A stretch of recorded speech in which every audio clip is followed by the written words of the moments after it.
Salve, meus queridos, sejam bem-vindos a mais um Picuinha. Eu sou o professor Pablo Jamil, que estamos começando mais um programa.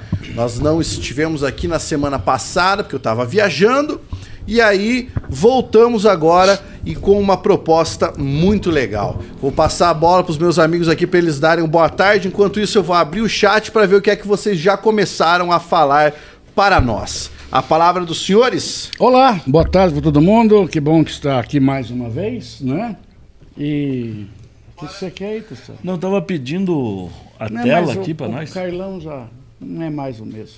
Legal. Vocês viram que o Carlão não muda. Não. Na não é concepção do Oli. É a mesma coisa, sim. Boa tarde, amigos. É um prazer novamente. Eduardo Felipe Tessaro, advogado, professor, falando aqui com vocês. Precisa falar o nome inteiro, né? CPF 049, Precisa? Pix 049 e tal. Estão precisando. É bom vocês começarem a mandar um Pix aí, galera. O Picuinha é grátis, né? Vamos começar a colocar a chave Pix aqui embaixo, o pessoal doar pelo menos pra gente comprar livro. Olha aí, falando em livro... Olha lá. Hoje estou trazendo um livro aqui que... Foca no Tessaro ali, por favor. O professor Oli já falou que é excelente. É um livro que eu já tenho há alguns anos e trouxe hoje para comentar a história dos Estados Unidos. Leandro Carnal e outros, né, que produziram esse livro. Um livro muito interessante para quem quer conhecer figuras como George Washington, a própria história americana, de maneira desapaixonada, sabe? É um livro que foca em fatos, muito bacana, e de uma editora da qual aí ela é parceira do nosso amigo Pablo, a editora Contexto. Então fica aqui a dica para quem quer conhecer um pouquinho da história dos Estados Unidos da América. Inclusive, foca aqui agora, desse lado aqui, na nossa porção jabá do programa, que nós estamos falando aqui, ó, eu recebi da editora Contexto hoje esta obra da Ana Elisa Ribeiro, da Carla Viana Coscarelli, Linguística Aplicada ao Ensino de Português. A Carla Viana Coscarelli foi uma das referências principais quando eu escrevi a minha tese de doutorado, falando sobre inferência. Ela tem uma obra muito bonita sobre isso, conversei com ela, uma pessoa fabulosa, e essa obra aqui eu recebi hoje. Eu vou ler, depois eu faço uma resenha a respeito disso e deixo a indicação para os colegas que são professores de língua portuguesa e pesquisadores no campo da linguística e da linguística aplicada. Também da editora Contexto, que é parceira nossa aí, está sempre conosco, sempre publicando ótimos livros. Ó, a galera já tá entrando aí, dando boa tarde. Eu acho que os caras combinaram. Cada um trouxe um livro para fazer propaganda. Eu não trouxe livro nenhum, fazer propaganda de um filme. Assista As Devassas do Convento.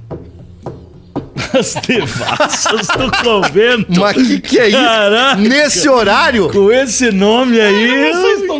Os caras combinam antes as coisas. Não combinamos, juro por... Fica aqui com cara de bolacha. Juro. Pensa, putz, os caras trazem livro e fica aqui... Tá, mas eu vou justificar. Você é uma enciclopédia ambulante, você não precisa andar. Sabe que eu gostei desse troço aqui, que a gente tá fazendo um déjà vu, né? Isso aqui vem depois que aconteceu. Ah, é verdade. É um déjà vu, divertido isso aí. Não, mas é que você é uma enciclopédia ambulante, então Deus tá por vendo. Isso. Tá bom. O meu coração é puro e limpo. Tá certo. E aí a ideia era trazer um presentinho pro amigo. Mas aí, né, parece que o amigo já tinha lido. Eu já imaginava isso, né? Desconfiava. Como um ótimo professor, já teria que... Senhores, queridos, amigos, hoje nós não havíamos escolhido um tema específico porque foi uma ideia do nosso colega Eduardo Felipe Tessaro que nós deixássemos a participação dos nossos telespec ainda mais interessante. E a proposta dele foi: por que nós não abrimos simplesmente a live e não começamos a responder as perguntas que a galera faz? E aí, para melhorar essa dinâmica, ontem nós postamos caixinhas de perguntas nos nossos respectivos Instagrams e aí a galera mandou pergunta. Então nós vamos começar respondendo algumas dessas perguntas. discutindo, vamos falar sobre todos esses assuntos aí, e vocês que estão no chat podem e devem interagir e, evidentemente, podem e devem fazer as suas perguntas, tá bom? Boa tarde aqui pro Henrique, pro Éder Vinícius, esses dois que estão sempre conosco, e para o Antônio Fernando, que sempre está conosco também. Deixa o like, vai clicando no coraçãozinho para subir o nosso engajamento aí nessa parada. Antônio, Tessaro, quinta-feira, ali ele fez a pergunta, quinta-feira o Pablo estava ensaiando tango. é isso aí. Por isso que ele não pôde vir. Eu não estava em Cascavel, estava em Buenos Aires. Quinta-feira? Que quinta-feira? É porque quinta-feira eu tenho outro podcast que é Os Do Literatos. Ai, que chique. Aí um é de literatura e esse é o que a gente discute todos os assuntos, Você viu? né? Cara gabaritado. É outro papo. Eu Difícil. não sei nem como é que ele chama aí. E eu não sei também. Eu falei Acho que é pra por dó. eles Acho que é por dó. na semana passada. É por dó. Na semana Por passada dó eu é falei pra importante. eles: Dó é vocês importante podem na vida apresentar o programa sozinhos, sem mim. Conduzam o programa. Você acha que quiseram? Não. Não, Claro que não, vai ver, chefe. Depois é que ele fica teca, falando, parece uma maritaca, tanto que fala, mas que é O isso? chefe manda Deus o aí. livre, não quero não. Chega. Fábio Anderson e Priscila, boa tarde. Boa tarde pra vocês aí. Muito bem. Ô Tessaro, você quer começar com a tua pergunta? Nossa, chegaram duas aqui, meia brabas. Então vai lá. Me mandaram aqui. O que vocês acham dessa notícia sobre a estatização das fazendas na Holanda? Não sei se vocês viram essa notícia hoje que foi transmitida aí. Eu recebi da minha esposa, fiquei tanto quanto da Jovem Pan. A Holanda, então, está querendo fechar fazendas até 2028 e estatizar todas para questão de efeito estufa e questão climática, ou seja, vão transformar tudo em mato as fazendas. Estão querendo estatizar para fazer proteção ambiental? Isso, aham. Ah, entendi. Então é isso que o amigo pediu. O que vocês acham? Tema muito polêmico, né? Então vamos lá. Se eu puder começar, assim, eu acho sempre algo arriscado falar em estatizar propriedade nesse sentido. Porque não vai ser a primeira vez que isso acontece na história. E sempre que isso aconteceu, nós tivemos problemas. Eu posso dizer que entendo a proposta no sentido de é para a preservação do meio ambiente, mas não posso dizer que concordo com o procedimento. Sabe o que eu tenho medo? Nós somos um país de copiadores. A gente Concordo. adora copiar coisa de fora e aí a gente faz esses monstrengos aqui no Brasil, porque é outra cultura, é outra coisa, e a gente importa leis, importa medidas e aí o troço sai tudo desajeitado, né? Então o medo disso é de que a pouco pega uma meia dúzia de deputados e senadores meio enviesados que não e já vão querer vir para o Brasil. Mas aí vamos entrar lá, Tessaro, naquele conteúdo que é o que você domina muito mais do que nós todos. Nós não temos uma proteção constitucional da propriedade privada? Temos. Então, Claro. daí nesse caso, mesmo que houvesse uma iniciativa nesse sentido, seria algo muito difícil. É muito difícil. Mas nós temos também que nossa Constituição diz que não pode haver censura. E aí? Função social da propriedade, daqui a pouco vai ser assim, função social ambiental só da propriedade. Eu vou dizer propriedade. outra coisa para você. Eu não acredito no poder administrativo do Estado. O Estado não sabe administrar. O Estado não administra. O Estado pode coordenar as questões sociais, porque a função dele tem essa função de justiça social, mas o poder extroverso que ele tem de gerar obrigação a outrem, Claro. aí não. Se eu posso gerar obrigação para você, como é que eu vou administrar uma propriedade? Não tem cabimento, está fora da casinha. Ele pode criar o que ele quiser. Agora, essa situação que vem é um momento que nós temos hoje de uma política internacional, uma política globalista hoje, com a pauta da esquerda hoje, ela visualiza tentando fazer um tipo de um corte tramontina. Vou resolver o problema de hoje para amanhã. Não vai. A questão do efeito estufa não se resolve dessa maneira. E veja a quantidade de propriedades que nós teríamos na Holanda para surtir um efeito que pudesse ser pelo menos razoável. Qual seria o efeito razoável disso aí? Qual seria? Porque assim, a Holanda não é o maior emissor de gases de efeito estufa. Ela tem que se preocupar que ela está afundando. É essa a preocupação que ela tem que ter hoje. Ela tem que saber, ela tem que dar um jeito de parar de afundar. A hora que ela resolver parar de afundar, ela pode pensar em outra coisa qualquer, Pablo. Isso é uma pauta hoje, que é uma pauta direcionada por questões ideológicas, questões políticas. Esse que é o panorama. Então o que a gente está vislumbrando hoje, na minha opinião, tá? Pode discordar à vontade, mas o que a gente está vislumbrando hoje é exatamente isso. De repente aparece alguém com uma pauta muito louca, como agora a questão da Austrália, por exemplo, em relação ao boi. O problema é o pum do boi. Esse é o grande problema que nós temos no mundo hoje. Então nós vamos fazer o quê? Vamos transformar todo mundo em vegano? E aí? Porque essa discussão em relação aos gases da produção pecuária já é uma questão antiga. A questão da ovelha na Inglaterra, mesma coisa. E aí? Vai se fazer o quê? Qual é o problema? Qual será a solução? Todo mundo vai ser vegetariano? Aí eu faço uma outra pergunta. Teríamos vegetais para todo mundo? Mas assim, mesmo que nós tivéssemos essa possibilidade... Mesmo que nós tivéssemos essa possibilidade, ainda assim você tem um problema do outro lado, que é a agricultura biossustentável, ela não dá conta dessa produção para essa demanda. Aí que está o detalhe. Né? Ela não dá conta, porque nós não temos ainda soluções eficazes para dar conta desse tipo de demanda. Eu gosto de pautas que são pautas de defesa do meio ambiente, mas quando elas são possíveis de serem levadas a cabo. Claro, é uma coisa que não tem cabimento, Pablo. Veja assim, é uma pauta só política. Preocupação com o ambiente é segundo e terceiro plano. É uma preocupação só política. Vamos tentar lacrar em algum lugar? Vamos tentar lacrar. O que o Tessaro levantou é fabuloso, fabuloso. Nós somos um grupo de imitadores, nós somos copiadores, de repente... E detalhe, copiadores com um congresso pífio que nós temos aí. Concorda comigo? Concordo. Um congresso que a toque de caixa pode aprovar qualquer coisa. Por quê? Porque não existe ideologia dentro do nosso congresso. Qual é o nosso congresso hoje? Qual é a ideologia do nosso congresso? Onde é que está? Tem uma frase que resume bem, que eu já falei aqui, que é When money talks, bullshit walks. Então é da grana. É o da grana. Tá aí, ó. Como é que vai funcionar? A articulação financeira. Então a ideologia nossa está o quê? No tilintar de moedas? Então se é no tilintar de moedas, nós podemos, como o Tessaro falou, de repente ser aprovado por cópia. Vamos aprovar. Deu certo lá, vai dar certo aqui. E aqui tem sempre alguém, algum político nosso, tentando inventar a roda, cara. Se você pegar, por exemplo, a quantidade de projetos estúpidos que existem no Brasil, é absurdo. Se você pegar as câmaras de vereadores, a maior parte dos projetos é para mudar nome de rua, para mudar nome de praça. Sim, isso eu concordo. Eu não vou falar isso porque ninguém sabe o dia de amanhã. Pouco me candidato a ser vereador. Me decepcionaria. Me decepcionaria. Porque... Não por você. Não por você. Corrigindo, não por você.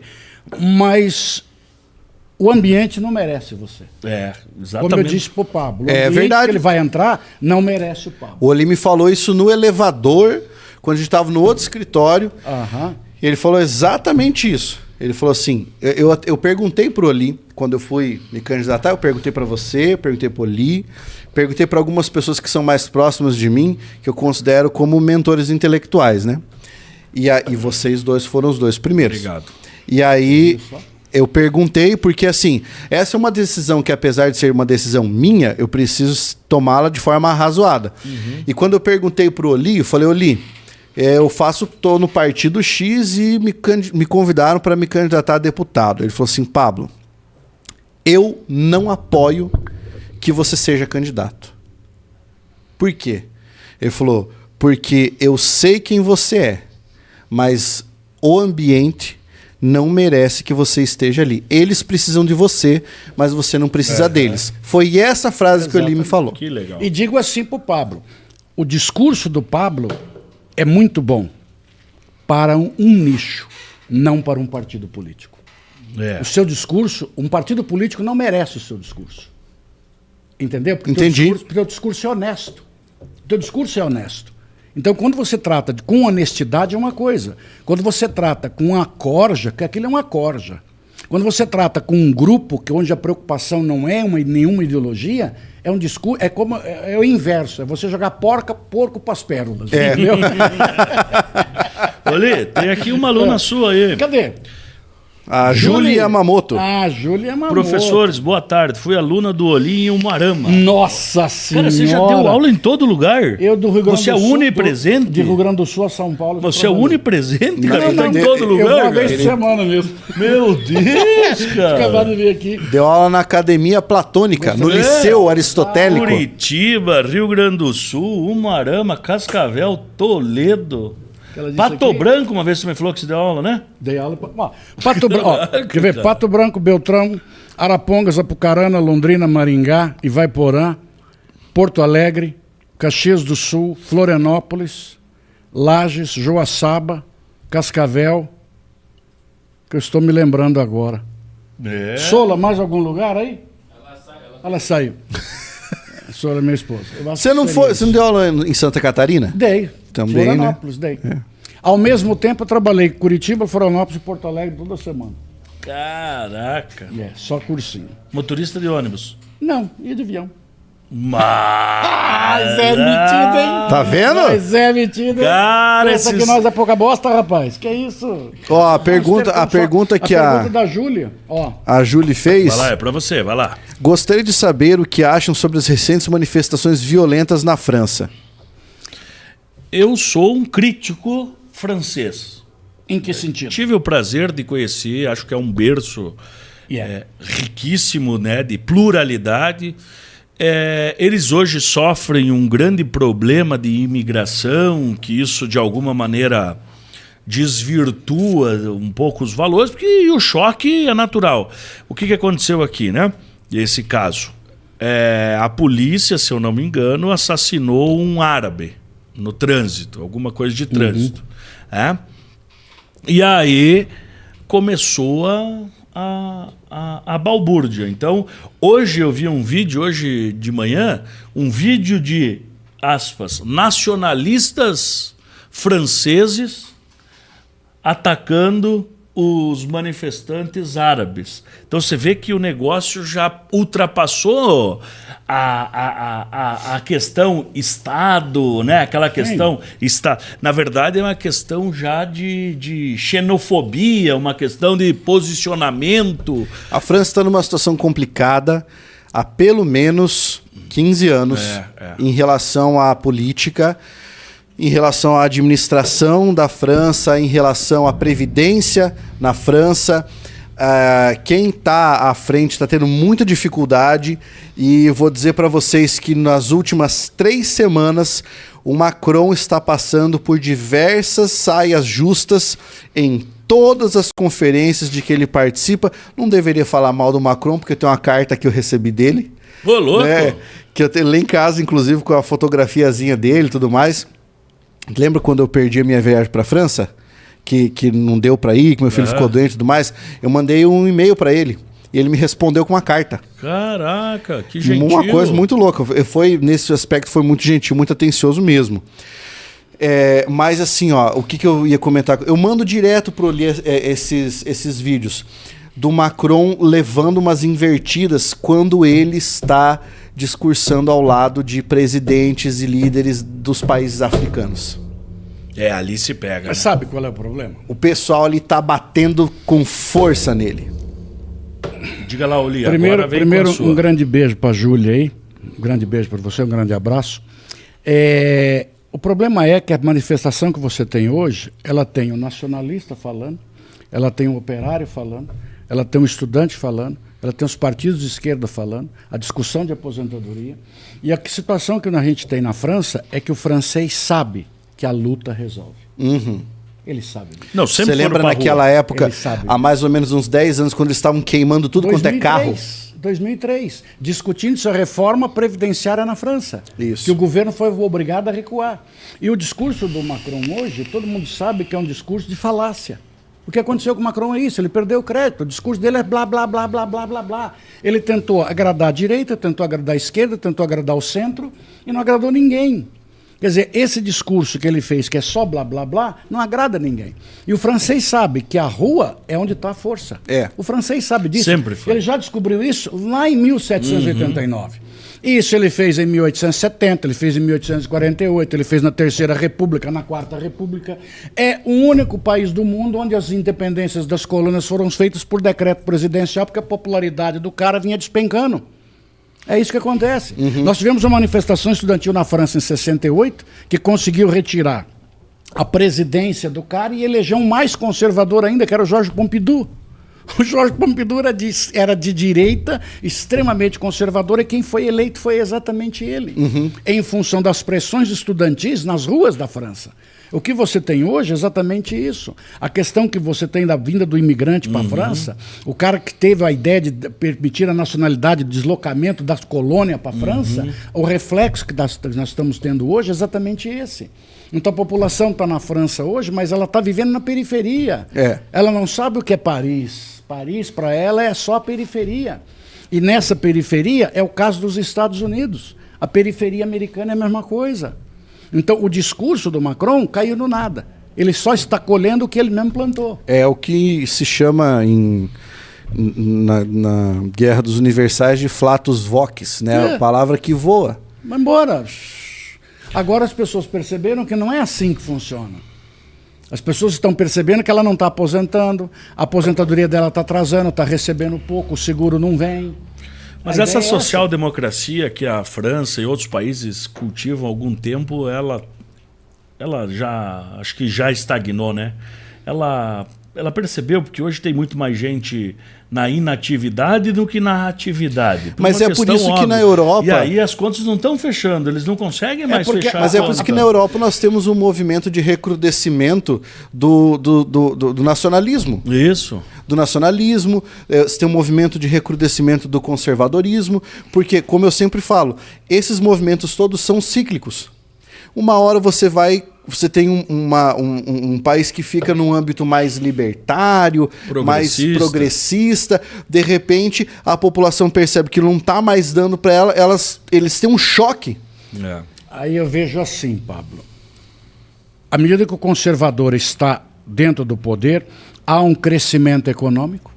Com esse crescimento econômico, as pautas sociais ficam em evidência. As pautas sociais começam a fazer, aspas, uma redistribuição. Essa redistribuição, em determinado momento, ela vai se tornando pouco, o que vai fazer com que a ala conservadora se volte. Por exemplo, na Inglaterra, a maior quantidade de leis de proteção às mulheres, e proteção ao trabalho, e proteção às crianças são feitas quando os conservadores estão no poder, não são com os trabalhistas. A maior quantidade de leis de proteção às mulheres na Inglaterra e a questão de proteção à propriedade é com os conservadores no poder. Então, quando você entra com o trabalhista, que ele vai abrir um pouco mais a burra, que ele começa a abrir mais com as questões sociais, na sequência falta o capital. Então, o grande panorama que nós temos hoje, por que a Europa hoje está numa onda conservadora? A Europa conservadora. A Áustria, por exemplo, cara, a Áustria está tendo partidos de extrema-direita, a Alemanha está tendo partidos de extrema-direita, coisa que não havia desde 1945. Mas foi um ministro... Eu vi a notícia ontem, não sei de qual país foi, não sei se foi da Finlândia, alguma coisa assim, que teve que pedir para sair do cargo porque ele fez uma apologia direta ao nazismo. Não. Exato. Entendeu? Então, é o que eu falei, esse tipo de movimento ele é cíclico, né? O que a gente tem que aprender também é, quando você falar em direita e esquerda, a gente tem que deixar de lado o nazismo e o comunismo. Não vamos falar dos extremos. O pessoal só entende o extremo. A extrema-direita é uma coisa, a extrema-esquerda é outra. Exatamente. A social-democracia, o centro-direita é um, o centro-esquerda é outro. O que as pessoas, quando você fala em direita, nossa, é o nazismo pleno. Não é assim que funciona. Mas é porque dá muito trabalho para as pessoas pensarem sobre isso ali. Pode ser, Pablo. Não dá discuto, muito trabalho. Quando nós falamos, lembra de um episódio nosso em que nós falamos sobre origem de direita e esquerda? Pois é, olha o trabalho que dá para você explicar para as pessoas que a origem da esquerda na França era pelo movimento burguês. Cara, você tem trabalho para explicar para isso, para as pessoas, porque elas não querem entender. E que essas posições, elas vão se transformando muito mais em rótulos caricatos do que coisas práticas. Quem criou o sindicato foi o empresário. Porque praticamente, porque assim, ó, no sentido mais prático desses termos, você não tem isso. Vamos continuar aqui que a Vai galera lá, tá... Tava na Júlia lá, tava na Júlia. Aí o Éder Vinícius disse o seguinte: com o andar da carruagem não demora muito para isso ter início aqui. Zanin no STF será quase um ilusionista com a Constituição. Tá escrito, mas não quer dizer isso. Boa. E depois ele emenda: eu não temo o Congresso. Temo meia dúzia de pessoas que conseguem subverter a Câmara dos Deputados inteira. Isso é verdade. Então você deve temer o Congresso. Tema o Congresso, porque o Congresso se deixa levar. A gente acaba conhecendo um pouco do Congresso e alguns congressistas.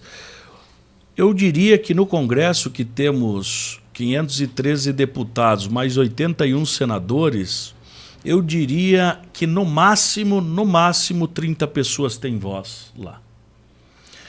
Porque eles votam todos são os líderes. São Bancada, todos voto os de bancada. líderes. Voto de Isso. bancada. De bancada.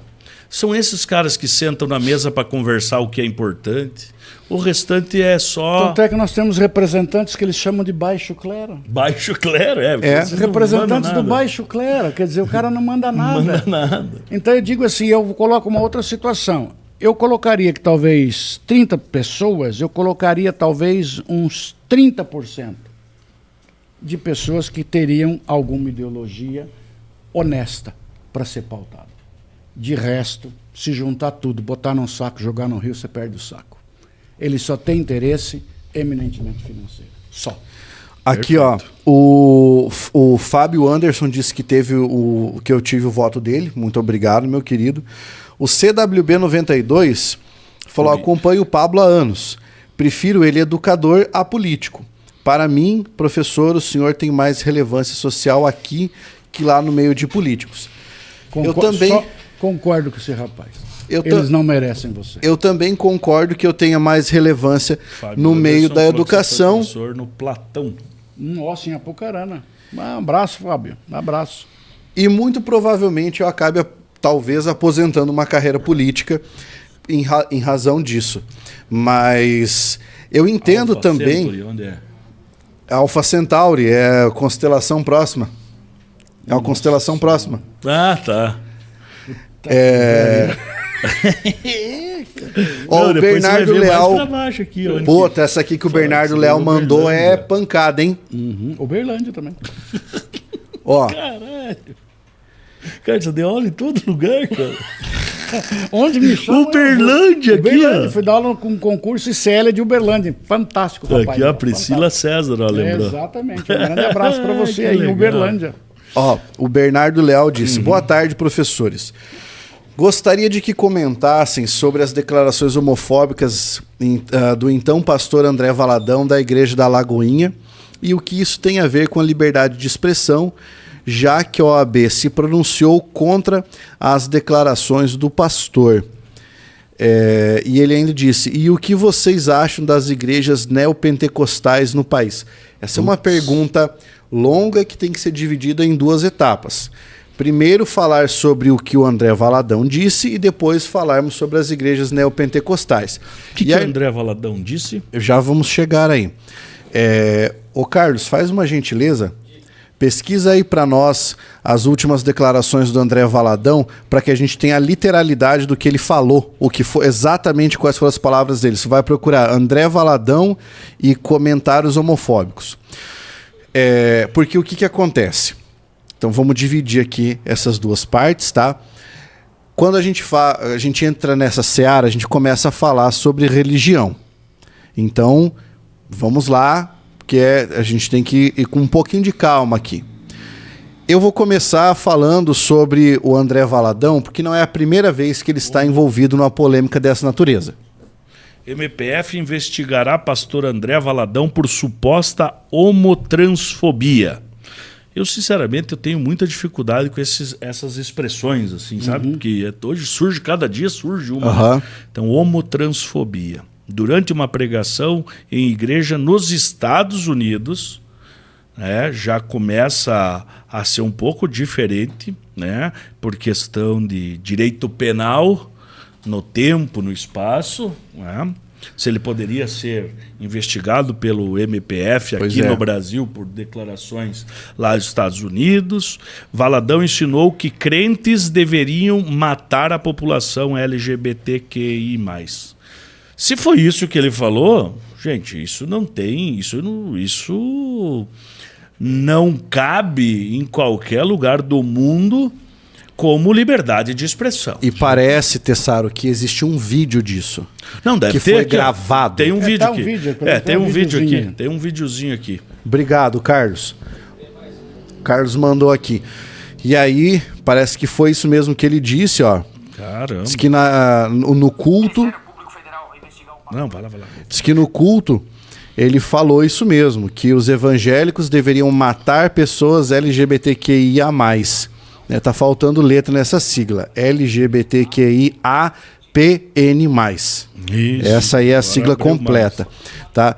E então vamos lá. Não é a primeira vez que esse cara se envolve em polêmicas dessa natureza, tá? Ele já fez isso outras vezes no Brasil, já foi processado por isso, inclusive. E aqui parece que é isso que ele disse, ó.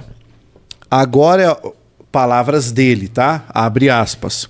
Agora é a hora de tomar as cordas de volta e dizer: pode parar, reseta. Mas Deus fala que não pode mais. Ele diz: já meti esse arco-íris aí. Se eu pudesse, matava tudo e começava de novo. Mas prometi que não posso, agora tá com vocês. Palavras do pastor. Na minha opinião, uma pessoa que emite qualquer tipo de juízo, seja dizer para exterminar a vida de uma pessoa, de qualquer gênero que seja, de qualquer cor que seja, de qualquer convicção política que seja, de qualquer natureza, um religioso que se diz religioso e que emite uma opinião dessa natureza, em primeiro lugar, não pode ser religioso.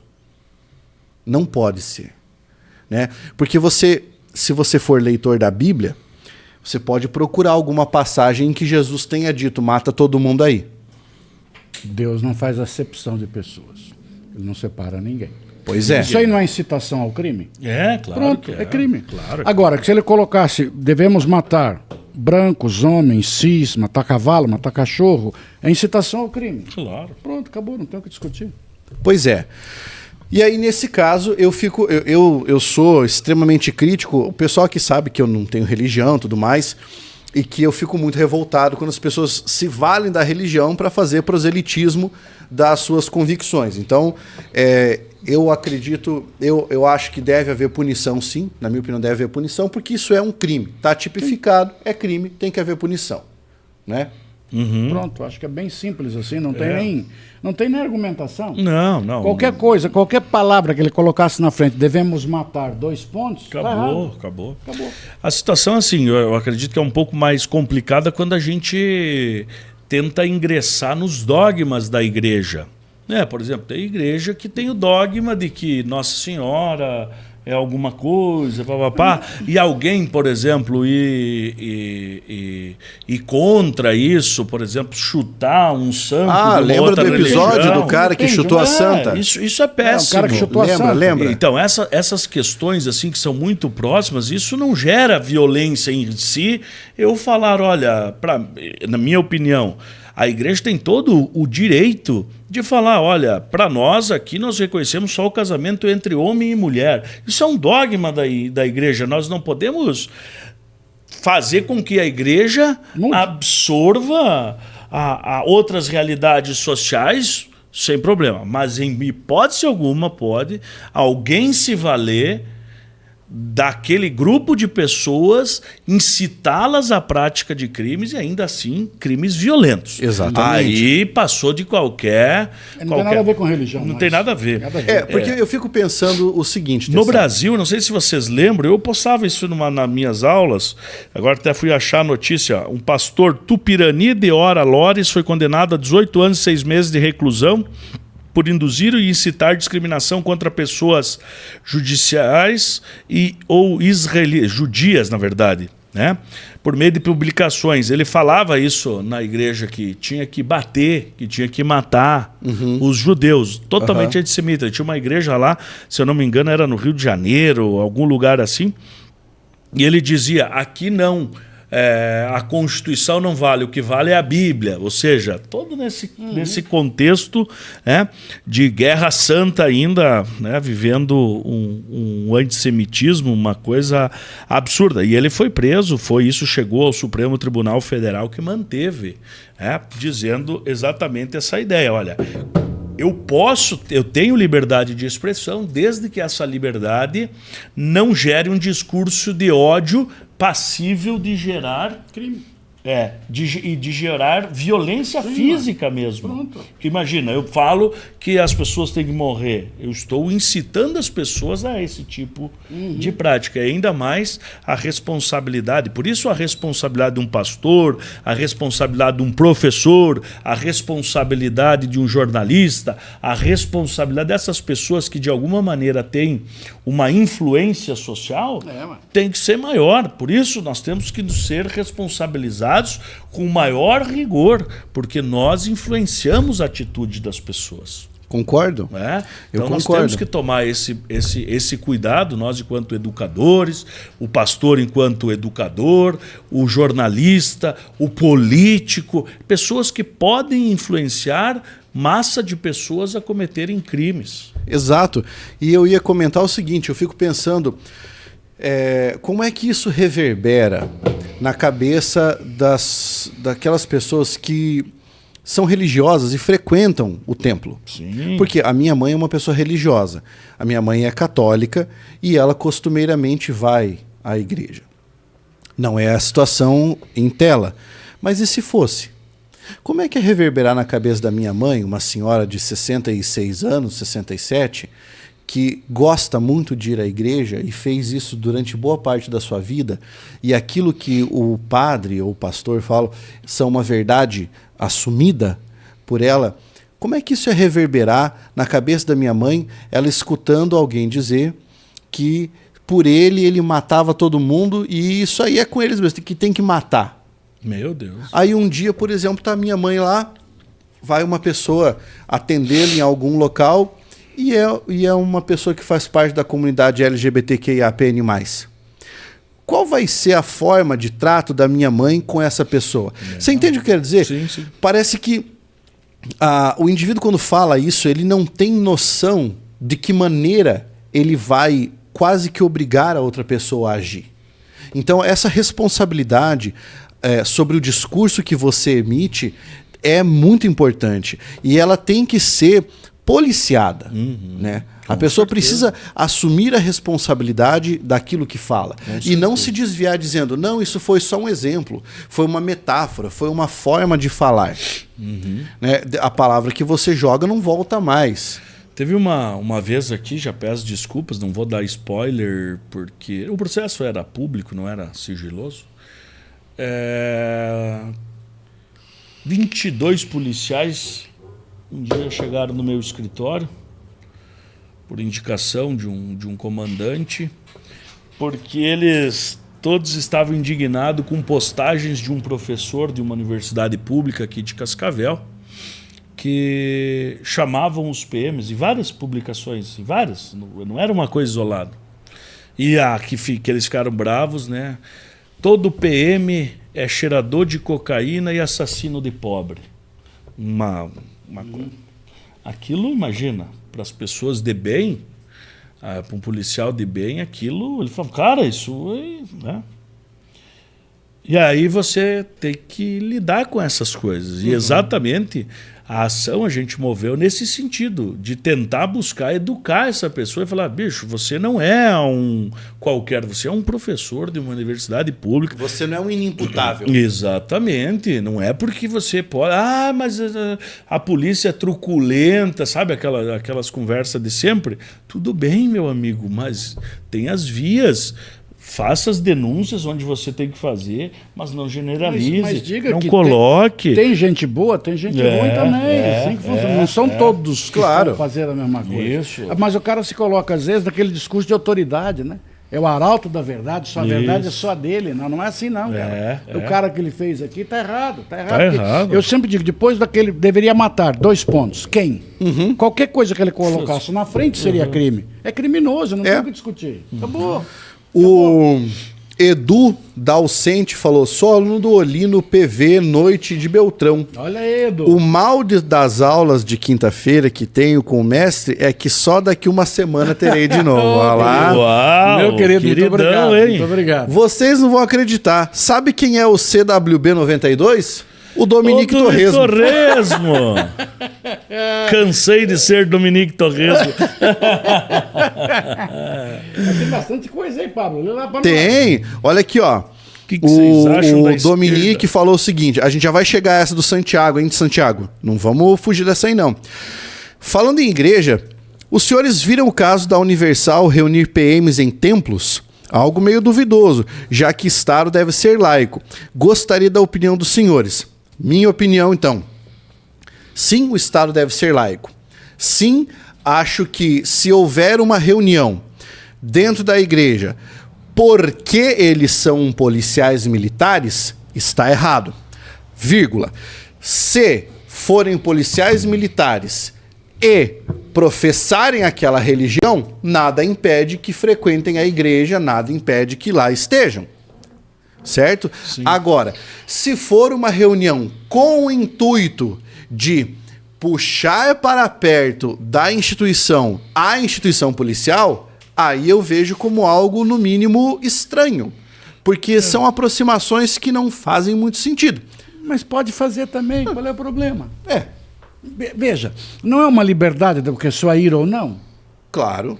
Pronto, pode chamar quem quiser. Mas foi o que eu disse anteriormente. Mas pode chamar quem quiser. Com certeza. Independentemente da instituição ou não. Pensa assim, Pablo. Eu sempre defendo a liberdade na plenitude da acepção da coisa, entendeu? Eu só não gosto da aproximação entre... como é que eu posso te dizer? Entre governo e religião, entre polícia e religião. Eu não gosto dessas aproximações de algo metafísico com algo interveniente de forma prática. Eu acho que isso sempre tem um fim traumático. Mas aí entraria... Mas isso é questão particular, né? Mas quem é que tem o interesse de, entendeu? Mas eu digo assim, essas aproximações eu não vejo como sendo um problema com maus olhos. Si, maus olhos. Não. Eu acho que você pode chamar quem você quiser. Sim. Por exemplo, eu vou em qualquer igreja que me chamam para ir. Qualquer um que me chama. Eu já fiz isso, hein? Eu já fiz isso. Eu vou. Eu acho legal. Igreja de salão, eu acho fantástico. Escutar discursos, às vezes, daquelas igrejinhas pequenininhas, eu acho fabuloso. Como, por exemplo, em Maringá tinha uma igreja onde o cara, muitos anos atrás, vendia água. Ele até na época calculava, que ele vendia vidrinhos de 100 ml, eu ficava calculando quanto não dava uma caixa d'água. E ele fazia uns discursos maravilhosos. Mas ele tinha um poder de eloquência fabuloso. Nunca o critiquei por isso. As pessoas compram água se quiserem. Essa normalmente é a alegação que eles fazem. Mas são várias coisas que eu já frequentei. Já fui em templo espírita, já fui em templo de Umbanda. Eu acho muito interessante. Porque você tem várias coisas diferentes para ver. E claro, cada um fala o que quiser e defende o que achar mais conveniente. Agora eu digo, as pessoas têm todas as suas convicções.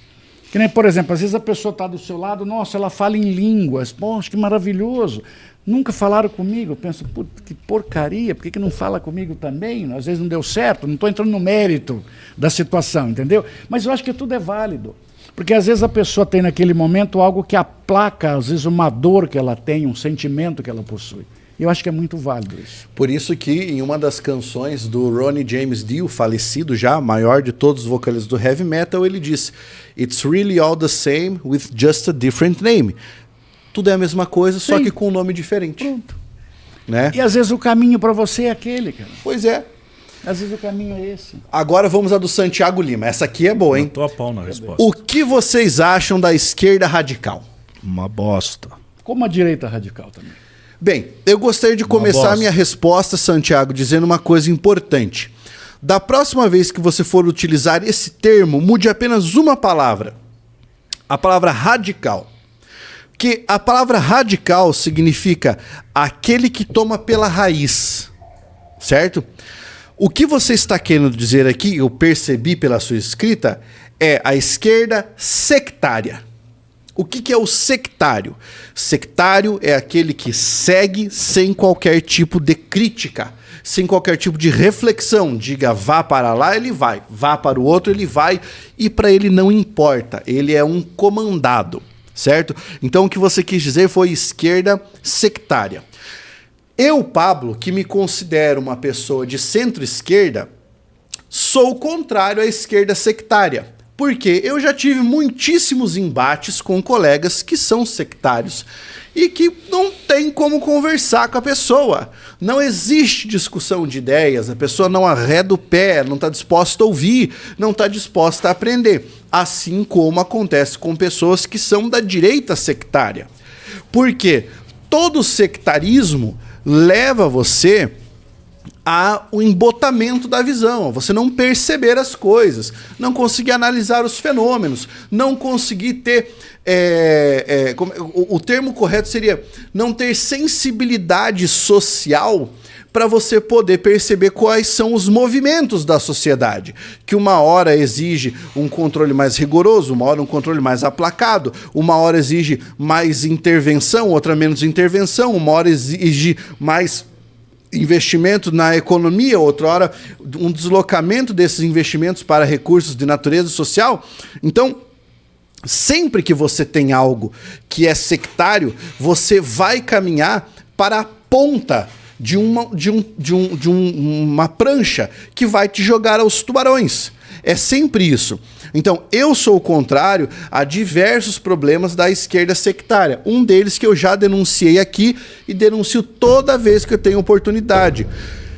Enquanto a esquerda abandonar a sua natureza, que era a de proteger o trabalhador e de proteger a pessoa que não tem acesso aos meios de produção, para levantar pautas única e exclusivamente identitaristas para conseguir holofotes, você não tem uma esquerda verdadeira. Você tem aquilo que as pessoas chamam na internet de esquerda Nutella. Eu não consigo defender uma postura de esquerda dessa natureza. Eu não consigo me chamar de pensador, de indivíduo que reflete, de cidadão leitor do mundo, que dialoga com os conhecimentos até hoje produzidos e ser um defensor cego de identitarismo, porque isso é uma gigantesca burrice, é um sonoro absurdo, certo? Então tá aqui a minha opinião sobre o que é a esquerda sectária, a opinião de uma pessoa de esquerda. Eu não tenho nada para falar. Esquerda radical ou direita radical não são surdos, né? São dois lados surdos, que ninguém escuta o outro, né? Então, você conversar com uma pessoa que não quer ouvir... É difícil. É muito difícil. Que é isso. A esquerda, de uma maneira sonhadora, parece sonhadora, usa de um discurso falacioso, manso, bonito, que cola, né, bastante nas pessoas, mas a realidade é que não conseguem. A gente percebe que, na realidade, são déspotas vestidos de uma carapuça bonita. A direita radical, que a gente tem visto que fazem muitas vezes alguns pronunciamentos desse tipo, né? De morte aos outros, morte a quem pensa diferente. A esquerda também propõe. Propõe. Mas é que hoje colou, né? Falar da direita, né? Que a direita é mais... A esquerda também propõe. Matou, acho que mais, né? A esquerda matou mais, né? A esquerda matou mais. Mas eu acho que vale a pena a gente ver aqui que o colega cita depois qual a diferença entre sectarismo e teóricos radicais como Gramsci. Né, que você falou de sectarismo, ele já traz o Gramsci aí na... Eu digo só assim, os extremos não prestam para lado nenhum. Nenhum extremo presta. Sim. Na Revolução Francesa, os que estavam à extrema esquerda eram chamados de raivosos, que é o que nós temos hoje. Essa nossa extremismo, esse radicalismo, eu entendi o que o Santiago quis dizer. Sim. A expressão do radicalismo. Sim, ele está utilizando na acepção popular, né? É aquele raivoso, que a Revolução Francesa já dizia, eram os raivosos que ficavam na entrada. É aquele que na manifestação não consegue trocar 3 ou 4 palavras, ele só consegue gritar. Ele só ofende. Exatamente. Eu digo assim, os extremos não prestam. Por exemplo, água é bom. Vamos beber 12 litros ao dia? Faz mal. Pois é. É assim que funciona. Então, o extremo é ruim, inclusive na água. Então, qualquer lado que você pegar, que seja extremista, como, por exemplo, você disse agora há pouco, a questão da justiça social, mas uma terceira via hoje fala exatamente nisso. É a questão da justiça social. Você não pode ter crescimento econômico sem justiça social.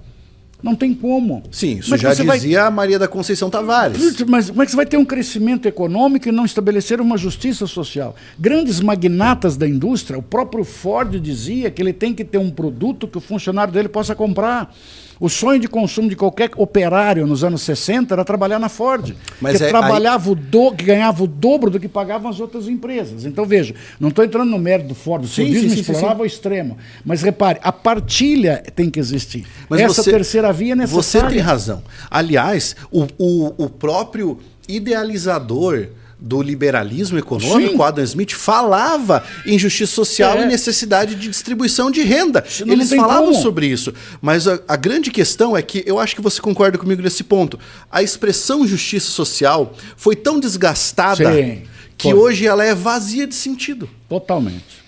E ela serve a qualquer discurso oportunista. Qualquer lado que você pegar, ele utiliza a justiça social como tema. É, aquilo que eu falei, aqueles discursos que colam, né? Dá certo. Dá certo, é bonito, é bacana. É fácil falar. É fácil falar. Eu gosto de sempre voltar à nossa Constituição, com todos os problemas que as leituras enviesadas dela o fazem, eu entendo, né? Ela coloca no artigo 3º, um dos objetivos da nossa República Federativa do Brasil é o desenvolvimento nacional.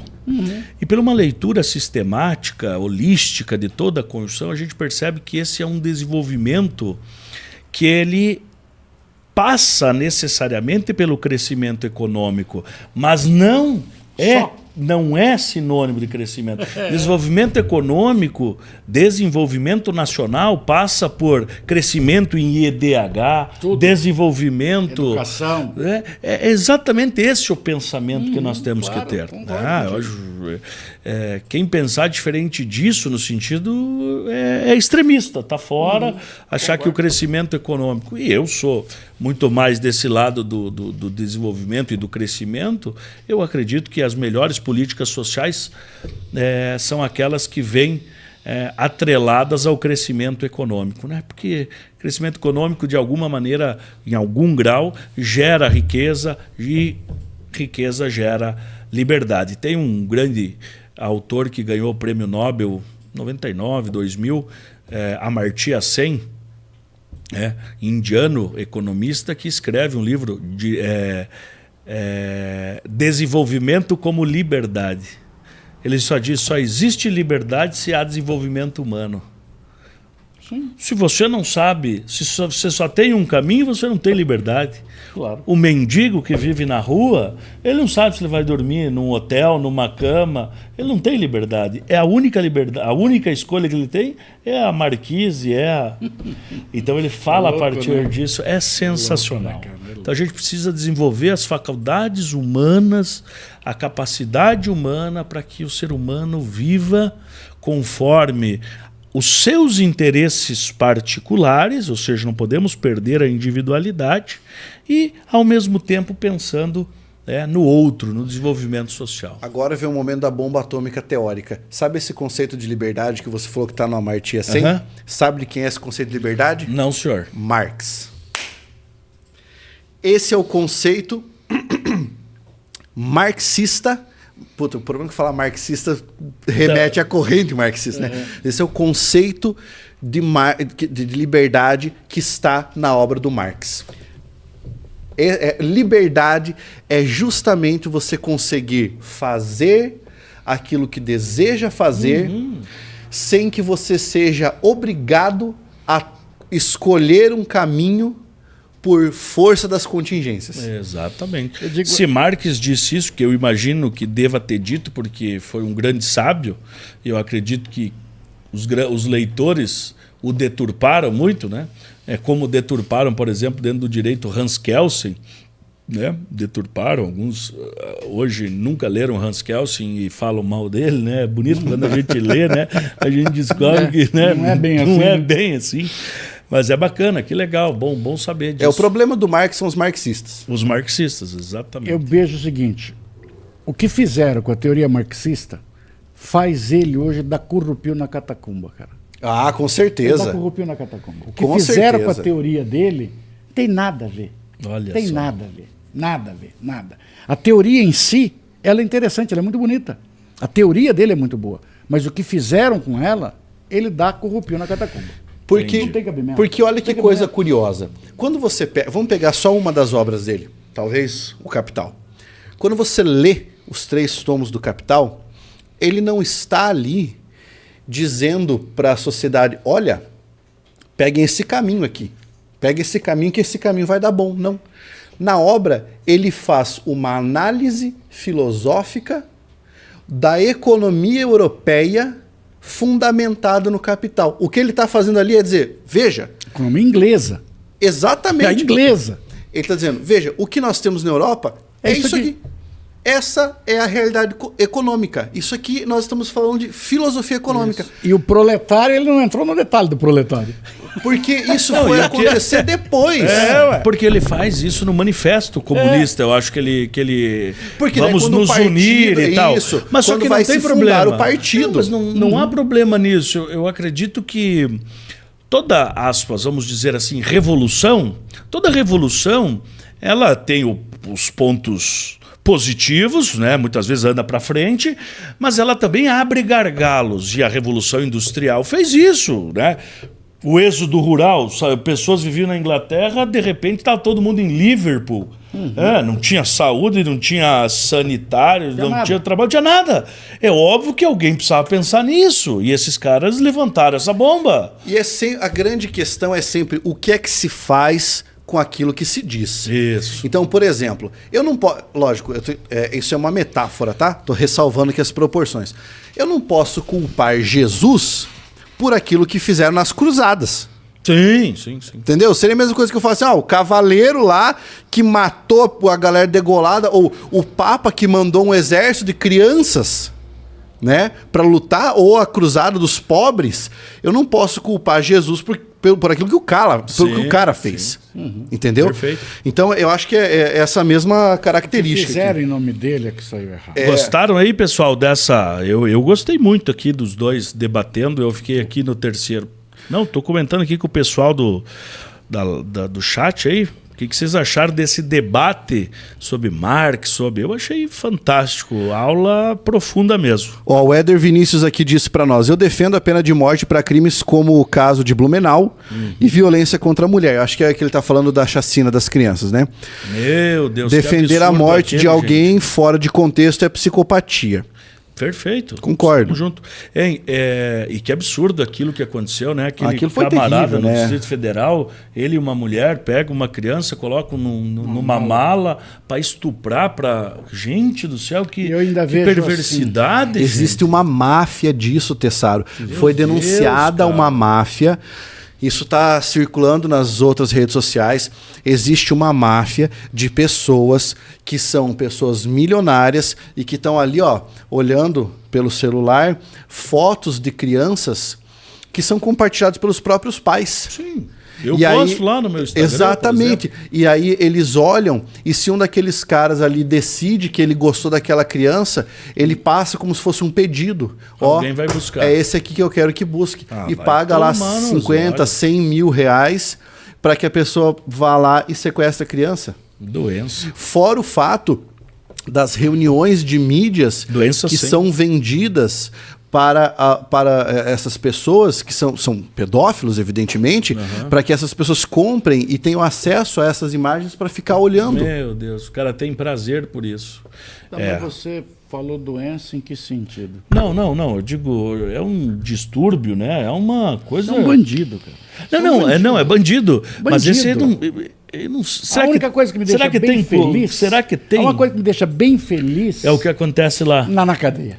Que quando ele vai preso, para quem está na prisão, não há perdão para o estupro. Tem um e para a termo que pedofilia. eles usam lá, eu acho que é Duque. Duque, acho que é Duque. Acho que é Duque, se eu não me sei engano. eu não quis falar porque eu não sabia se eu era acho que é verdadeiro ou não. Duque, eu acho que é não quis Duque. falar, mas foi a palavra que me veio na cabeça. O que o Tessaro quis dizer com doença, eu acredito que seja, é que meu a Deus. pedofilia Não, eu entendi o que você é uma... disse. Até só para salientar, às vezes, para alguém que está vendo, pensar, ele acredita que o cara é doente mesmo. Não, entendi. é uma loucura. entendi. Ela é Meu enquadrada, Deus, ela tá é louco. enquadrada como uma das parafilias. Parafilias. Né? Mas dentre as parafilias, algumas parafilias são crime.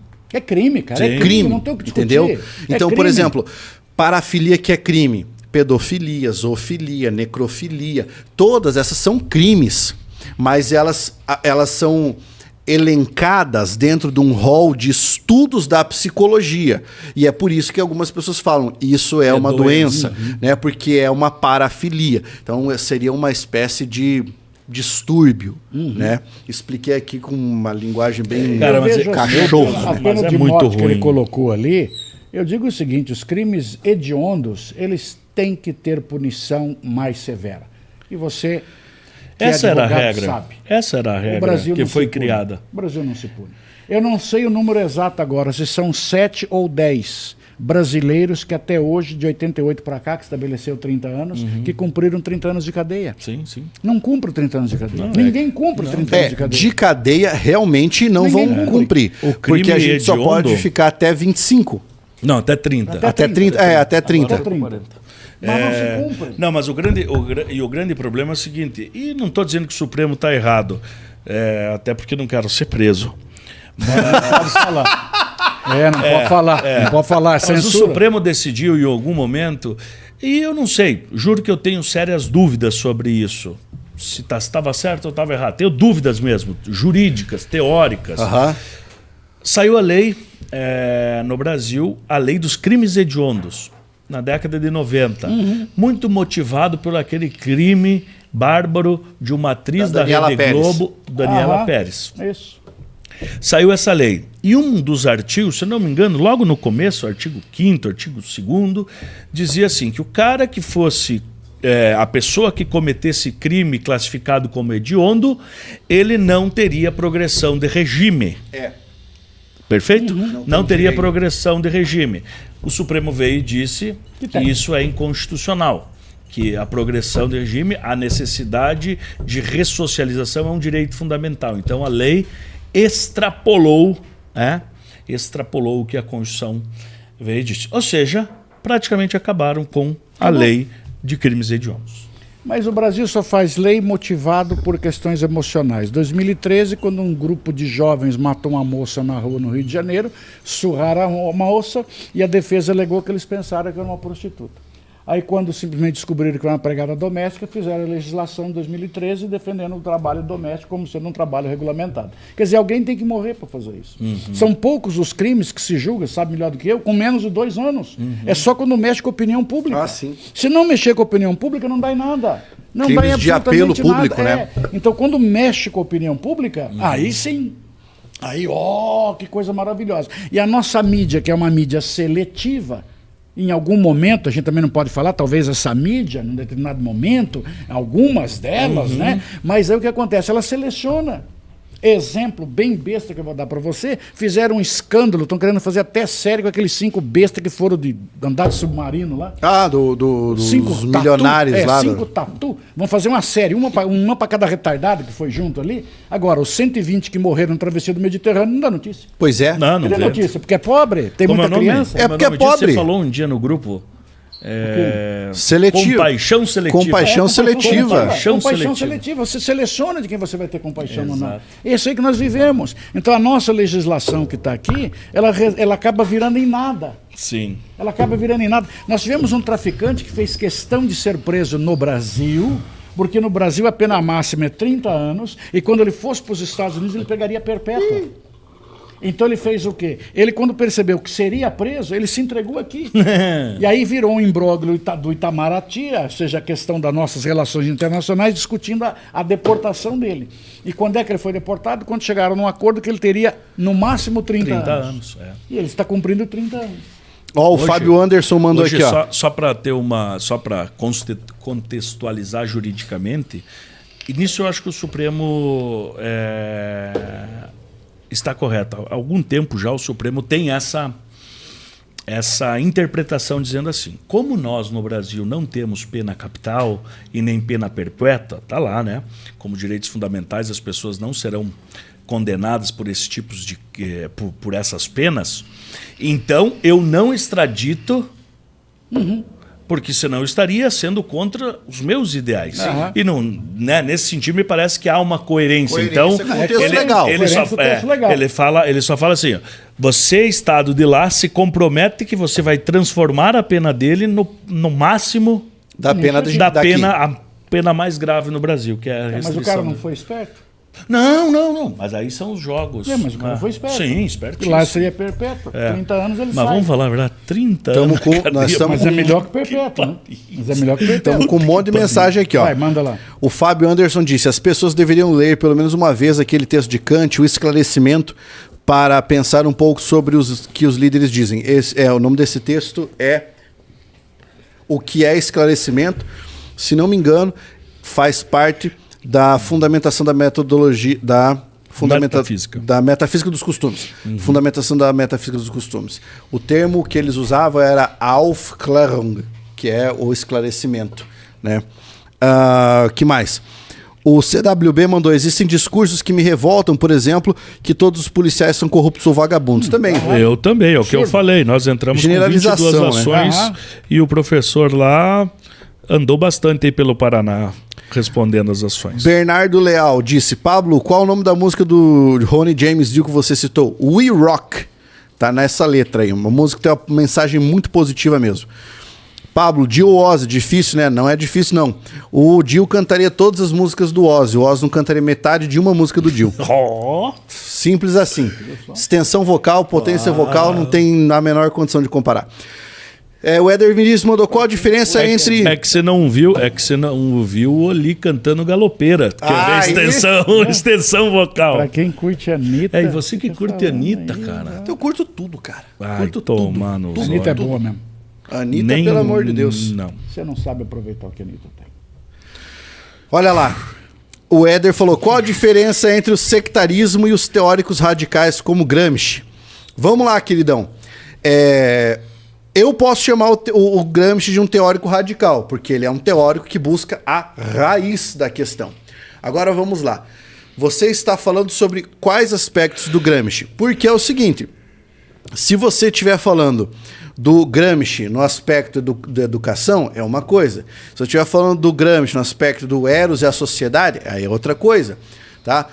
O Gramsci foi um teórico que ficou muito popular no Brasil quando uma pessoa que não entendia daquilo que nós chamamos de hermenêutica resolveu ler o Gramsci e falar sobre o Gramsci na internet.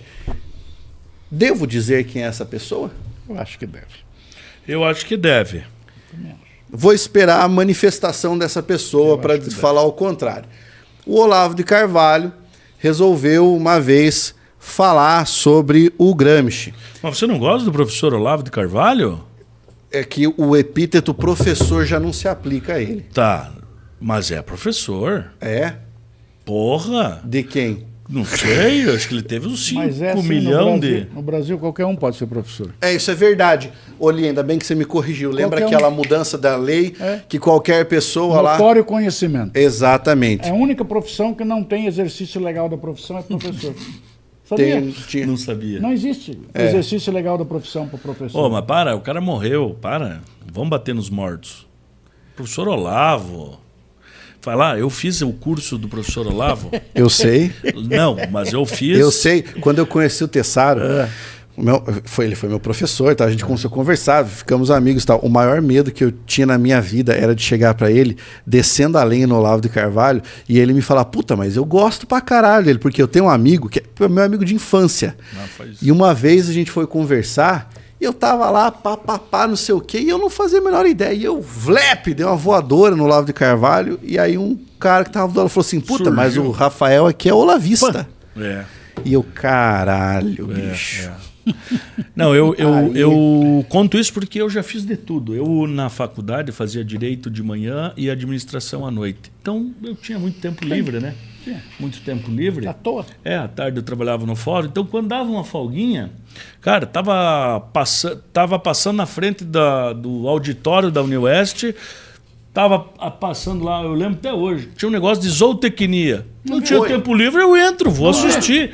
Era sobre alimentação animal, não sei o que lá.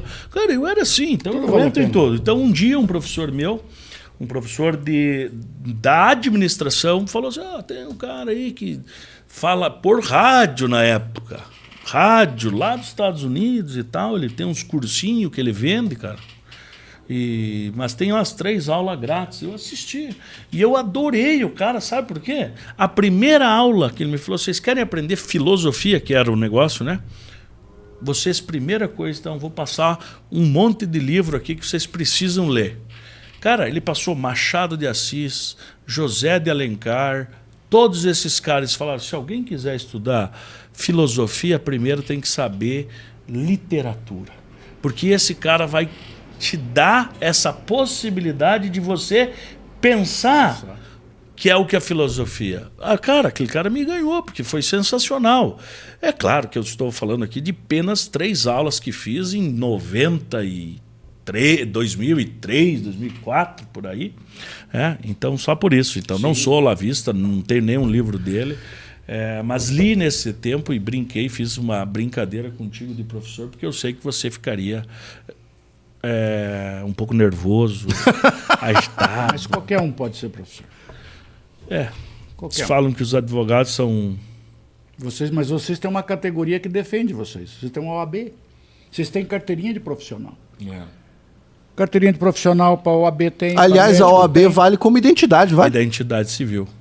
Farmacêutico tem, biologia tem. CRO tem. Você é dentista. Professor. Tem Deus, né? Não tem carteira funcional. O Carlos falou, tem Deus. Não tem. Boa, Éder. Boa, Éder. Você não tem carteira profissional. Não tem. Não tem. Qualquer um pode. Lembro que uma vez eu estava corrigindo isso mesmo, Henrique. TCC e uma pessoa me falou assim, professor, preciso que você coloque aqui o número de registro. Não tem. Eu falei que não existe número de registro. Então. E aí? Qualquer um pode ser professor ou não? Claro. Então é o professor Olavo de Carvalho. Pode continuar. O Éder aqui disse que o Marx não está certo. Pode ser também. Também acho. Concordo com ele. Certo e errado são conceitos relativos. Né? Eu só queria saber em relação ao que ele não estava certo. Tá, mas eu estava te respondendo em relação ao Gramsci. E o Gramsci é um teórico que faz uma crítica muito ferrenha da sociedade burguesa, das relações da sociedade burguesa, já pensando aí no que nós temos muito mais próximos do século XX, tá? Pensando nesse aspecto. E aí você tem a mesma coisa que aconteceu, por exemplo, com o Paulo Freire no Brasil. As pessoas que não leram as obras, nem do Paulo Freire, nem no Gramsci, viram alguns memes na internet ou alguns cortes de algumas pessoas que também não leram as obras, que pegaram só frases soltas de dentro dos livros e falaram, tá aqui o que o cara defendia, né? E aí, infelizmente, foi isso que se fez do trabalho dos caras, né?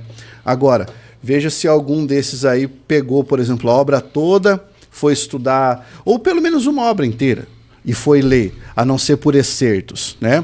O que aí é uma coisa muito, muito ruim, né? Você citar de orelha. Mas aí são por gostos, né? Cada um gosta de uma coisa diferente. Eu acho que sim. O Colli disse, o problema é que na internet essas pessoas com más intenções se juntam para fazerem atrocidades como essa. Simplesmente triste, concordo. O CWB falou, há psicólogos que dizem que a pedofilia e abuso tendem a crescer, já que a pornografia está cada vez mais acessível. Concordo. Ou seja, ela escalona, quanto mais consome, mais o seu prazer é direcionado para algo. Olha que coisa curiosa. Esse é um assunto que a gente poderia discutir num programa inteiro. Né? Fetichismo e pornografia no Brasil, cara, porque a pornografia no Brasil hoje, além de ser um mercado muito prolífico, é um mercado que é propagandeado. de todas as formas possíveis. Os artistas mais famosos no Brasil hoje são os artistas que cantam sobre pornografia, que lançam capas de disco mais pornográficas. Os portais de notícia, que são os que a galera mais consome. Se você abrir a UOL, a Globo agora, vai ter 20 ali falando sobre OnlyFans e qualquer coisa. Acho que eu vou vender conteúdo também. A gente já falou que você ia ganhar. Senhoras. Exato, a gente já falou que você ia ganhar. Vou mostrar os tatu que eu tenho. Puta merda, olha, agora eu vou ficar com essa imagem na cabeça, ele me fez... Eu tenho umas tatuagens legais, você ia gostar. Não, você tá louco, eu deixo pra outro. Adivinha onde eu tatuei Red Hot Chili Peppers? Ai, meu Deus. Vai, Pablo, do céu. continua. Continuando. Mas só aparece... YouTube. O CWB continuou, né? Para algo diferente. Quem consome demais não tem mais prazer em ver uma mulher, logo quer ver coisas bizarras e pode chegar até a pedofilia. Isso é preocupante. Isso é discutido mesmo, tá? É uma situação grave. O Henrique nos disse, salvo engano, o tempo máximo de prisão foi aumentado para 40 anos no Brasil com o pacote anticrime. Sim, verdade. Aí o CWB mandou, Jill ou Gillan? O bicho pega. Viu o Gillan há 2 meses atrás, canta muito. Continuo dizendo Jill. Porque o Ian Gillan não tem a mesma massa vocal que o Jill tinha. Eu nem sei quem é o Jill, cara. O Jill, colocar uma música aí. Ronnie James Dio, se a gente puser o YouTube derruba por causa dos direitos autorais. Entendi. O Jill foi vocalista do Black Sabbath, foi vocalista... do Black Sabbath. Ele foi vocalista da banda Dio, foi vocalista do grupo chamado Heaven and Hell e também foi vocalista do grupo chamado Rainbow. Foi, na minha opinião, o maior cantor de heavy metal de todos os tempos. Entendi.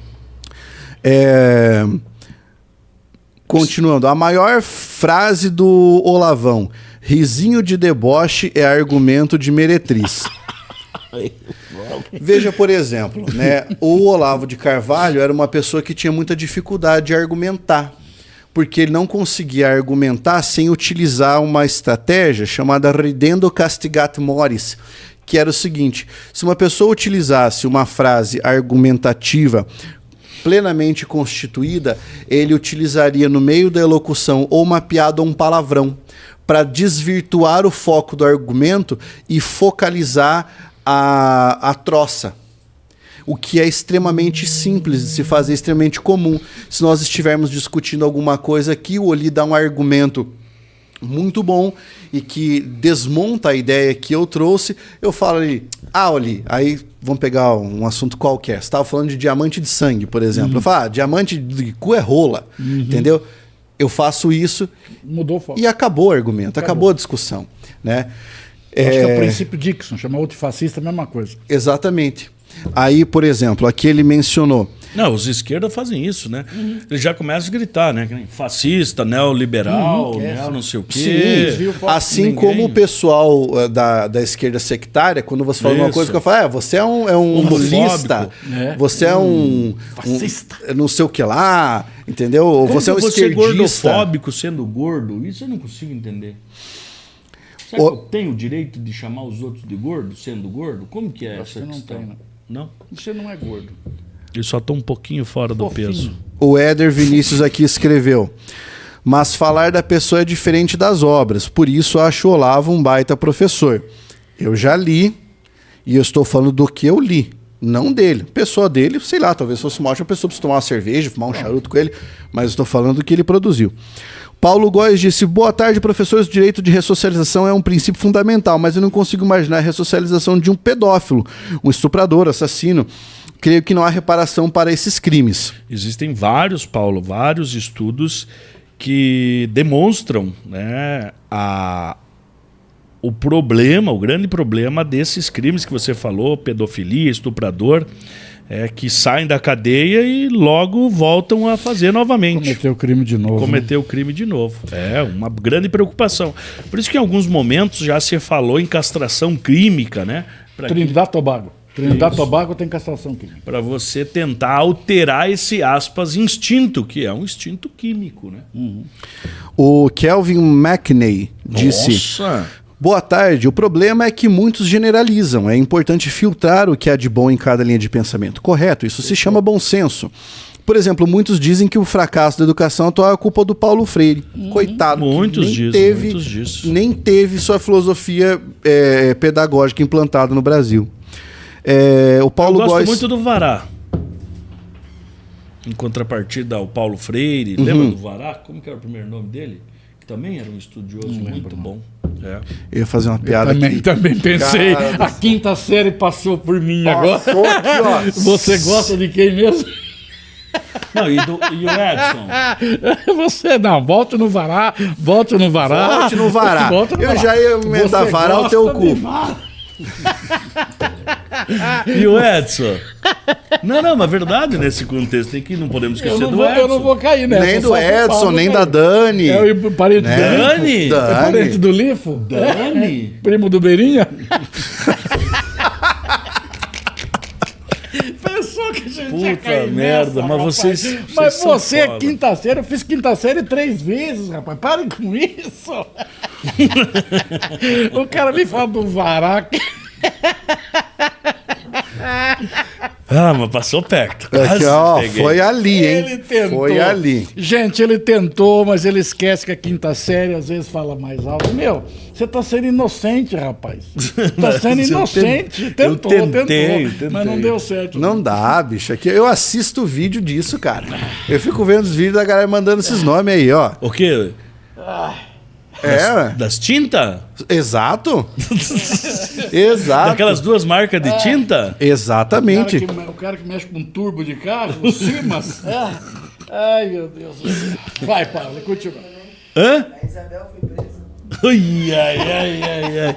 O troço não Vai, para. não ó. para. O cara pode ficar conversando, né, cara, com isso aí. Ó, o Paulo Góes falou: eu curso licenciatura na UEPG. O professor Oli foi, inclusive, uma das minhas inspirações para seguir a carreira na docência. Me entristece saber que qualquer um pode ser professor. É triste mesmo, cara. E eu vou dizer para você mais. O que mais me deixa indignado não é que qualquer um pode ser professor. O que mais me deixa indignado é que, no Brasil, a maior parte dos cases de sucesso de pessoas que estão milionárias vendendo conhecimento na internet são indivíduos que não têm o mínimo grau de conhecimento de docência. Não tem. O mínimo. Mas se tem universidade por aí, a grande maioria que os professores nem têm o mínimo de docência, né? Nem de decência. Eu não lembro quando é que foi feita a pesquisa. 36% dos professores brasileiros não tinham formação. Porra. Você quer o quê? Mas vai ensinar alguma coisa que você não sabe. Não, mas nas universidades você pega um técnico e coloca lá como professor.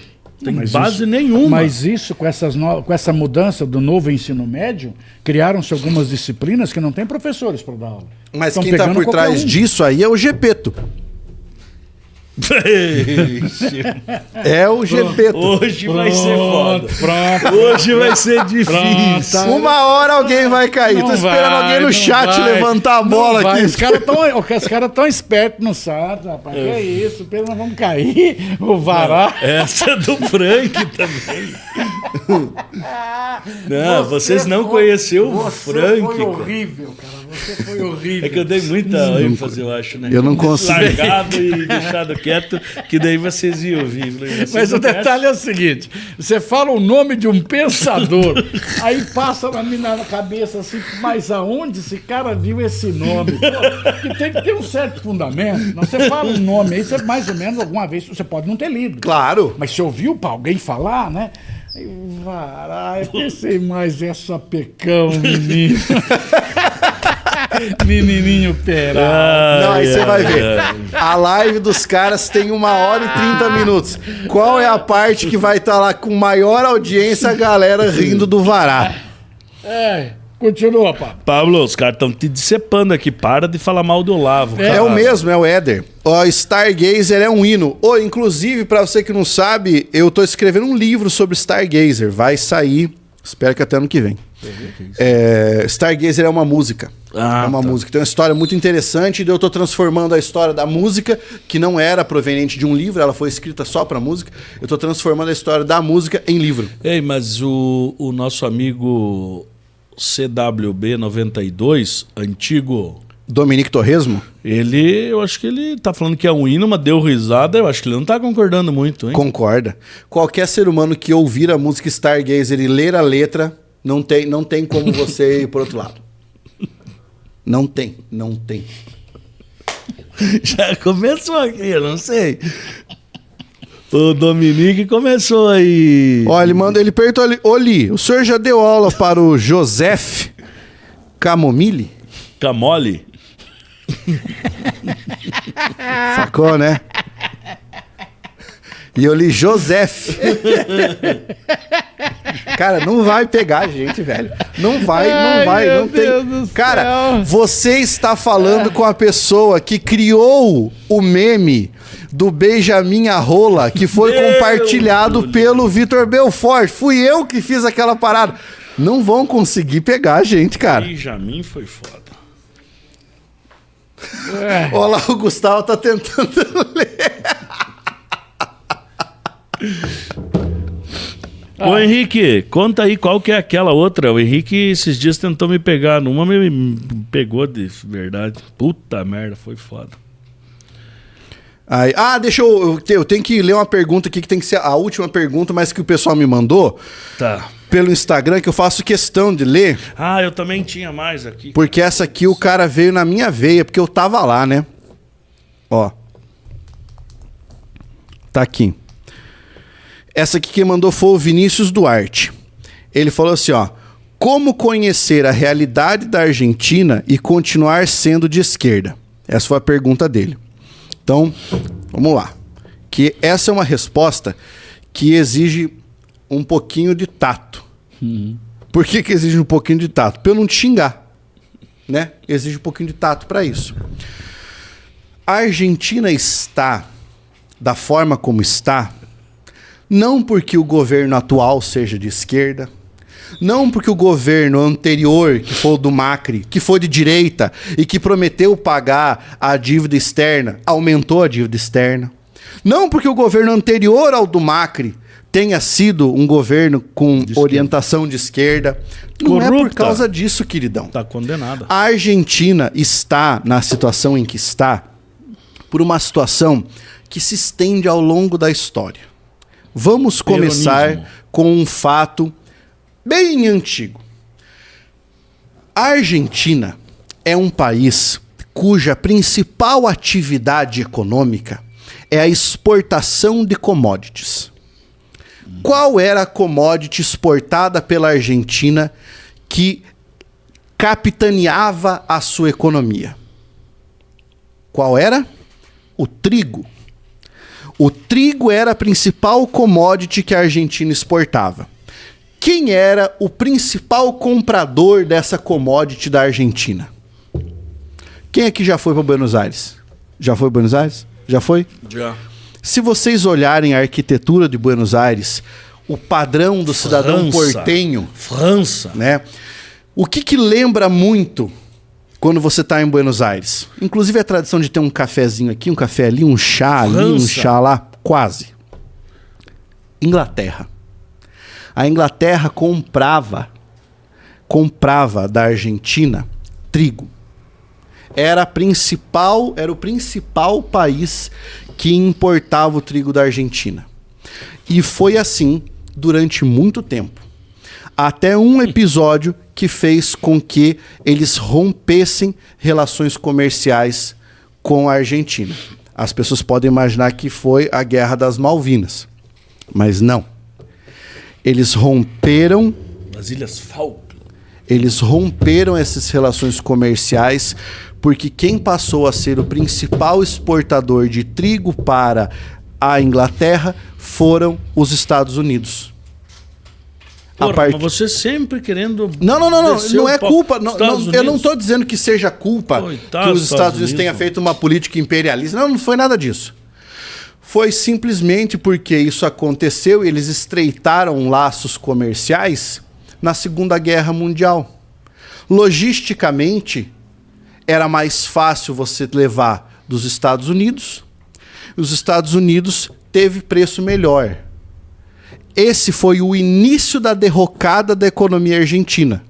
O peronismo, não. Não, com certeza. Deus o livre. Viu? O peronismo acabou. Mas não foi só o peronismo. O peronismo matou a Argentina. O peronismo foi terrível para a Argentina. Criou um funcionalismo público atrelado ao Estado.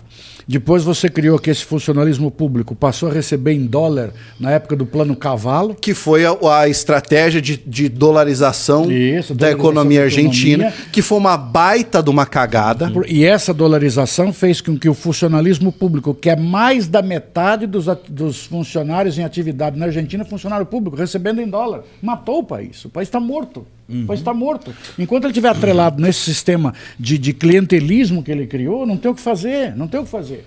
A Argentina não tem solução. Eu indico, exatamente. E aí, o que acontece? Eu indico um documentário que o Pablo não gosta, mas vou indicar. É um documentário do Brasil Paralelo sobre a Argentina, a queda. Deles eu não gosto de nada. Só porque eles falaram mal do Paulo Freire, mas você tem todo o direito de não. Não só do Paulo Freire, tem um de Mas música deles muito. também, que é um lixo, Música mas enfim. Não li. Mas esse eu achei muito interessante. Acho que são 3 capítulos, gostei bastante. Mas Tem agora, outro deles também sobre o feminismo que dá para jogar na lata. Mas enfim. Não, mas é que eles são um pensamento mais de direita. Você tem que dar essa. Eles são os conservadores sectários. Conservadores. O que o Oli falou é fato, e daí depois disso você teve o peronismo, depois disso você teve uma sucessão de governos populistas que prometeram a mesma coisa. A gente vai melhorar a economia e vai tirar o país do buraco. Não é possível no modelo econômico argentino. E por que não é possível? Porque o setor deles que faz com que exista movimentação de dinheiro, infelizmente, ainda é exportação de commodities, porque a Argentina não é um país que tenha rompido a fronteira tecnológica, assim como o Brasil. Agora a carne. Exatamente. Só que existem outras situações. Desses anos 60 para cá, o mundo passou a ter mais produtores dessas commodities. Então, aquilo que era sozinho, a carne argentina é a melhor do mundo, não é mais. O brasileiro que ainda fica sonhando com essa bobagem, não é mais, já foi. A carne nossa hoje é tão ou melhor do que a carne argentina no mundo. Uhum. Então a nossa carne substituiu a carne argentina. Exato. Então aí que tá. Mas é aquele caso. Nós estamos falando de 2 economias que são economias baseadas em commodities. Não tem como. E quando você tem a economia baseada em commodity, você vai sempre depender ou do mercado externo ou das oscilações cambiais. Cara, conversa. dá uma oscilação cambial, o país vai pra vala. Não tem conversa. E vai ter sorteio hoje? Vai ter sorteio. Vai ter sorteio. O que você vai sortear? Sorteio o pau na tua cara. Essa eu levantei agora. Você agora foi pra ajudar. Essa foi pra ajudar. Quinta série, me desculpe, a quinta série falou mais alto. Vamos embora, Paulo? Cara, eu assisti a um vídeo essa semana. Essa aqui é pra gente encerrar. Porque é verdade, eu fico vendo esses vídeos de pegadinha, assim, porque eu gosto da risada. Isso é inteligência. Quando eu não tô estudando, Paulo cara. gosta de pegar. Quando eu não tô estudando... Pablo, me fizeram uma pergunta, cara, no negócio, pedindo se você era hetero, homo ou ecossexual. Ah, do ecossexual foi demais, né, cara? Ecossexual é o cara que tem atração pela Marina Silva. Puta, né? Tartaruga? Não, brincadeira. O maluco falou... É que esses dias teve um cara que falou que ele era ecossexual. Sim, mas me perguntaram. Não, eu tirei uma onda, porque eu escrevi isso no comentário, né? Não, mas perguntaram aqui pra mim se você é homossexual, bissexual. Não, falaram sério. Mas essa pergunta eu recebo direto. Então, tá. Eu sou clientão aqui eu sou nosso, que... heterossexual, cisgênero. O Oli que te conhece há mais de 10 anos. Você me enganou esses anos todos. Heterossexual, cisgênero. Viu? Tá, aqui tá a resposta. Ai, meu Deus. Mas Vamos teve aqui. uma última pergunta que fizeram aqui pra mim, mas agora eu não vai dar tempo. Não dá. Sobre aquela questão da lei, de uma lei que passou no Rio de Janeiro, dizendo que agora não pode mais ter a placa de elevador de serviço e elevador social. Mas faz é? muitos anos já. Mandaram Faz muitos agora, nem anos já. sabia. É, mas é que... O que nós temos a falar É letra sobre isso? morta, né? É letra morta. Agora vamos tentar ver se pega agora. Aham.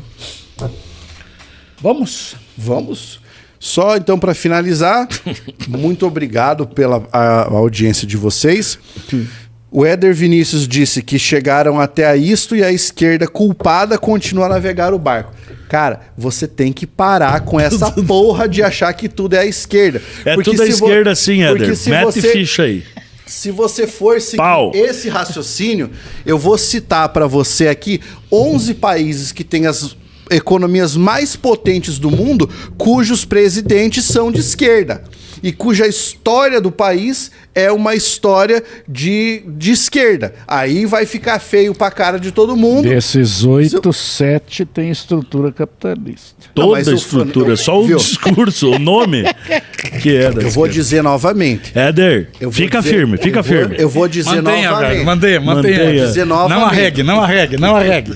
Não arregue. Ele já afina, ele Ser vai afinar. capital- Ele vai Nunca, afinar, ele nunca. vai afinar. Ele vai afinar. Ser capitalista não significa que você não possa ter um governo de esquerda.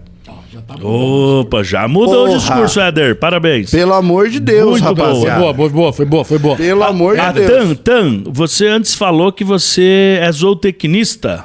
É, ela falou antes que ela é zootecnista. Olha aí, assistindo a gente aqui. Ai, que bom. Pessoas que cuidam da saúde Vamos, eu tenho um compromisso. Então vamos. animais. Muito obrigado pela audiência. Se vocês curtiram essa modalidade, podemos fazer outra na próxima. Mas às 10 horas da noite, né? Porque Numa senão vão ser sexta-feira? presos. Vamos fazer numa sexta-feira? Pode 10 ser da sexta agora. Eu tô livre. Não dá, o Não, eu vou Carlão vai Eu viajar. tô viajando. Essa O sexta Carlão eu tô vai viajando. viajar esta Eu vou sexta e buscar a minhas próxima. netinhas. Na próxima eu posso. Puta Na merda. próxima o Carlão não tá. O Éder e o Hugo Chaves produzia chave. É. Se não der nesta sexta que agora você Essa está eu não viajando, posso. na Na próxima, próxima, então tá. a gente vai fazer. Fechou? Beleza? Grande abraço, até a Abraço. próxima. Tchau, tchau. Valeu. Valeu, Torresmo.